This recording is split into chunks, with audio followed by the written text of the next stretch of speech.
Hello everyone. तो आज हम थोड़ा हिंदी में और थोड़ा इंग्लिश में बात करेंगे। लैंग्वेज बड़ी बात नहीं होती है। बड़ी बात होती है कि तुम्हारे जो विचार हैं वो लोगों तक पहुँचे। वो कोई भी लैंग्वेज हो।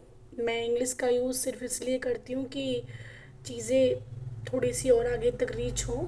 बाकी हम जिस सोसाइटी में रहते हैं मोस्टली लोग हिंदी नॉन होते हैं, तो मुझे हिंदी में भी दिक्कत नहीं है। हम बस मेन चीज़ है कि मेरे जो व्यूज़ हैं वो उन तक पहुँचें।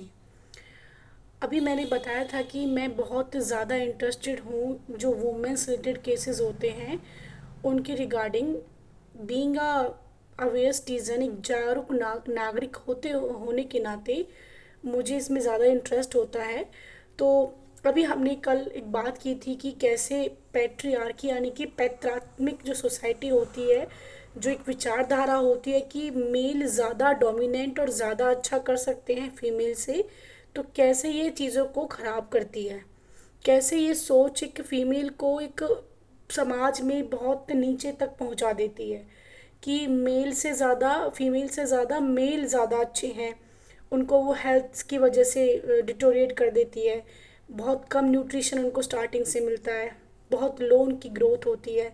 इकोनॉमिकली वल्नरेबल होती हैं। एजुकेशन में बैकवर्ड हो जाती हैं। और इतना ही नहीं, इस ये सिर्फ एक रूट कोज है मल्टीपल बीमारियों का। जब तुम्हें चीज़ें, तुम हेल्दी नहीं रहोगे, तुम एजुकेट नहीं रहोगे, तो तुम्हारे इर्द गिर्द बहुत चीज़ें घूमेंगी। ना तुम करेक्ट डिसीजन लेने के लायक बचते हो, ना तुम जीवन में कुछ आगे बढ़ पाते हो, ना तुम्हें कोई आज़ादी होती है। यानी कि मल्टीपल फैक्टर्स एक ग्रोथ को रोक देते हैं।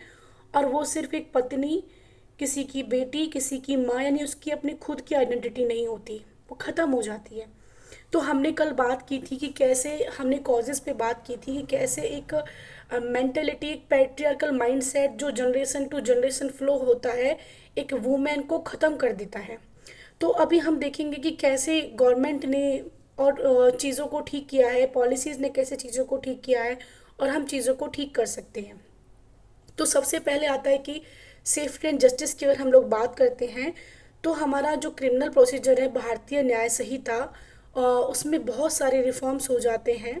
तो उसने मतलब बहुत ज़्यादा वुमेंस की कंडीशन को स्ट्रेंथन किया है कि भाई कैसे जो वुमेंस क्राइम्स के अगेंस्ट जा सकती हैं, कैसे कैसे लॉ एंड ऑर्डर ने उनको प्रोसीजर दिया है, किस तरीके से वो आवाज़ उठा सकती हैं, उनके लिए कैसे कैसे प्रोटेक्शन ज़्यादा दिए गवर्नमेंट ने, कैसे वो मतलब उनके लिए टेक्नोलॉजी असेस दी है।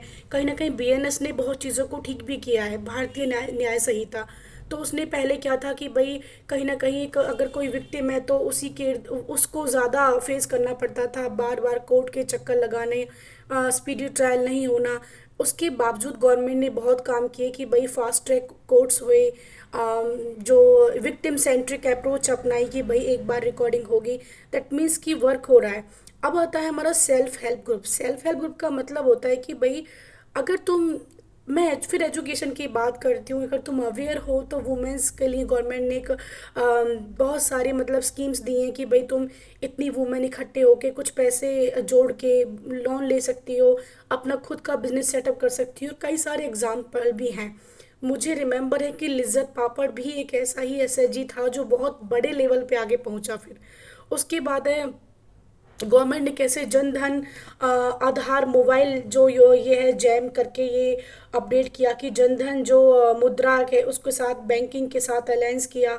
उसके बाद फिर आधार को अपडेट किया, मोबाइल के साथ कनेक्शन के साथ, मोबाइल के साथ लिंकेज किया जिससे कि डायरेक्ट बेनिफिट ट्रांसफ़र हो सके, कोई मीडिएटर बीच में ना हो। वुमेन फाइनली की गवर्नमेंट ने कहीं ना कहीं कोशिश की है कि जो वुमेन है वो फाइनेंशियली इंडिपेंडेंट हो सके। ठीक है। सिर्फ हमारे देश के लेवल पे काम नहीं होता है। एक चीज़ होती है, एक वर्ड होता है सस्टेनेबल डेवलपमेंट गोल। तो ये गोल नंबर 5 है कि कैसे बड़े लेवल पे, वर्ल्ड लेवल पे एजेंसीज काम करती हैं to uplift the position of a women. सबका काम सिर्फ यही होता है कि how can we eliminate domestic violence, how can we eliminate the very harmful practices like dowry, like child marriages, और कैसे हम लोग मतलब वुमेंस के खिलाफ डिस्क्रिमिनेशंस को ख़त्म कर सकते हैं। और कैसे उनको हम लीडरशिप में लेके आ सकते हैं, पॉलिटिकली लीडरशिप हम उनको प्रोवाइड कर सकते हैं, क्योंकि वहीं से उनकी पोजीशन ठीक होगी। इकोनॉमिकली हम उनको वल्नरेबल होने से कैसे बचा सकते हैं, और कैसे मतलब उनकी हम जो ओवरऑल ग्रोथ है उसको कर सकते हैं। हमारी गवर्नमेंट ने भी बहुत सारी स्कीम्स लगाई हैं, जैसे कि एसएचजी हो गई, सेल्फ हेल्प ग्रुप हो गए, मुद्रा योजना हो गई, और ऐसे ही एक वुमेन रिजर्वेशन एक्ट हो गया कि भाई कैसे वुमेन डिसीजन मेकिंग में पार्टिसिपेट कर सकती हैं। बहुत सारे हेल्थ बेनिफिशरी पॉलिसीज़ हैं, लाइक पोषण हो गया, पोषण एंड मैटरनिटी बेनिफिट्स हो गए, बेनिफिट हो गए, जैसे कि भाई पोषण अभियान चलाया था गवर्नमेंट ने कि कैसे जो मदर्स हैं उन तक एक, ये इंडिया का डेटा नहीं, इंडिया का डेटा क्या है तो हम देखते भी हैं कि वुमेंस का जो हेल्थ होता है वो कितना डिटेरियोरेट होता है, क्योंकि कहीं ना कहीं शुरू से ही वुमेन में बहुत सारी एक हेल्थ प्रॉब्लम्स होती हैं, लाइक एनीमिया हो गया, ब्लड की कमी हो गई, और लेक ऑफ अवेयरनेस की वजह से सैनिटेशन ना होना, हाइजीन मेंटेन नहीं रखना, बहुत चीज़ों की प्रॉब्लम्स होती हैं। उस पर भी गवर्नमेंट काम करती है कि तुम्हें एक सिर्फ कार्ब्स को नहीं लेना है, एक प्रोटीन रिच फूड के साथ तुम्हें ओवरऑल ग्रोथ करनी है। जो लैक्टेटिंग वुमेन्स होती हैं उनमें देखते हैं कि कितने सारे इश्यूज होते हैं कि कैसे उनकी बॉडी जो होती है उसमें न्यूट्रिशंस की और एसेंशियल एलिमेंट्स की, विटामिन्स की, मिनरल्स की कमी होती है, जिसकी वजह से उन्हें बहुत सारी चीज़ों को सामना करना पड़ता है। एक कम एज में वो घुटनों से बैठ जाती हैं या हेल्थ रिलेटेड प्रॉब्लम्स होनी स्टार्ट हो जाती हैं।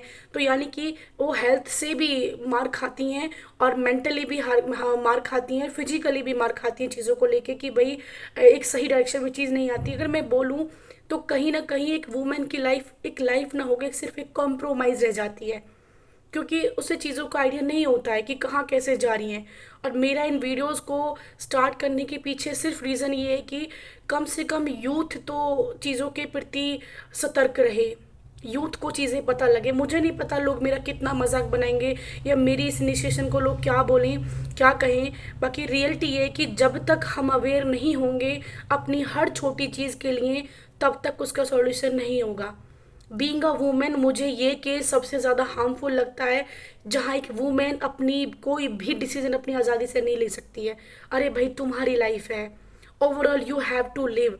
तुम भी अपने आप में एक जीता जागता इंसान हो। कल भी मैंने बोला था कि जेंडर से पहले तुम एक खुद अपने आप में एक इंसान हो। तुम्हें जेंडर सोसाइटी ने दिया है, बट उससे पहले भी तुम एक इंसान हो। हम बात कर रहे थे कि गवर्नमेंट ने बहुत सारे रिफॉर्म्स गवर्नमेंट लेके आई है वुमेंस के लिए।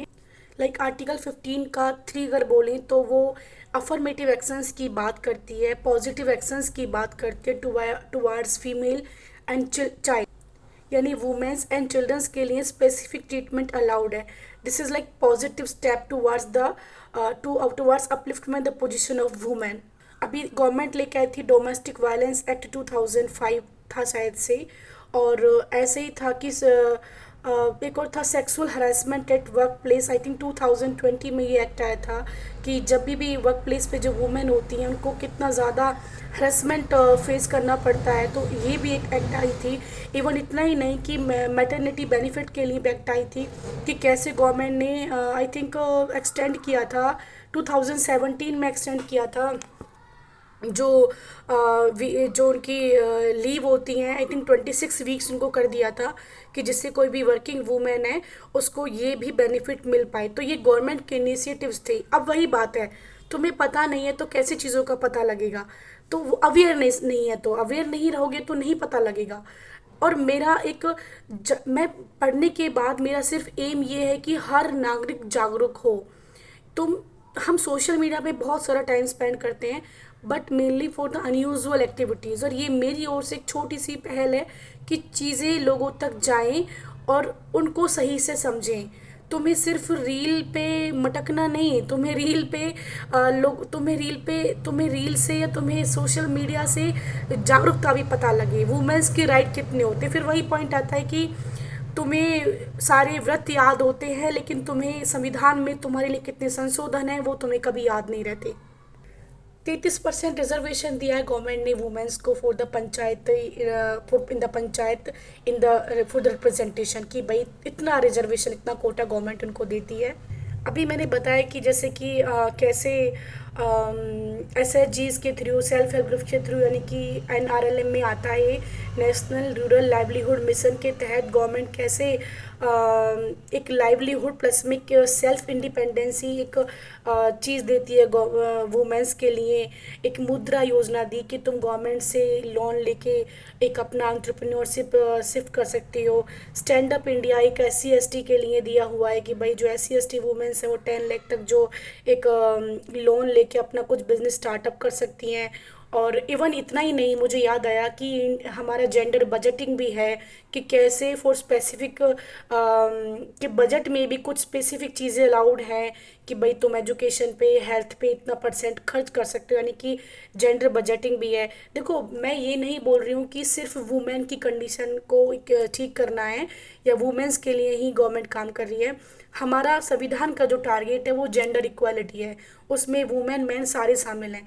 लेकिन सदियों से, पुराने टाइम से वुमेन की कंडीशन ज़्यादा ख़राब रही थी, तो उसके लिए गवर्नमेंट कुछ पॉजिटिव स्टेप्स लेती है। इसको हम इक्विटी बोलते हैं। इक्वालिटी तो क्या हो गया कि भाई एक के लिए सब, एक एक इक्वलिटी मतलब सबके लिए सब चीज़ बराबर। लेकिन कुछ तबके, कुछ सेक्शन ऐसे होते हैं जो इक्वलिटी में नहीं आते, जिनके पैर टूटे हुए हैं, तो उनको एक्स्ट्रा सपोर्ट दी जाती है, उसको हम इक्विटी बोलते हैं। इसीलिए वुमेन के लिए गवर्नमेंट काम करती है कि वो स्पेसिफिकली अपलिफ्ट कर पाएँ और स्पेसिफिकली अपने लिए लड़ पाएँ और अपने लिए चीज़ों को ठीक कर पाएँ। वो कोशिश करें, अगर वो एक कोशिश करेगी तो गवर्नमेंट उसके लिए 2 या 3 स्टेप लेके खड़ी हुई है कि तुम करो, जिससे कि उनका मनोबल भी बढ़े और वो एक्साइटेड भी हों और उनके वो एक समाज में एक एग्जाम्पल क्रिएट हो कि भाई हम लोगों ने इस तरीके से चीज़ ठीक की है, तो वो ये चीज़ ये ऐसे ऐसे बना। अभी अगर मैं बात करूँ सेफ्टी और जस्टिस सिस्टम की, तो एक वन स्टॉप सॉल्यूशन भी है सखी। सखी करके भी गवर्नमेंट का इनिशिएटिव है कि भाई एक वन स्टॉप सॉल्यूशन है for all the problems regarding violence, कि तुम यहाँ जाके भी अपना एक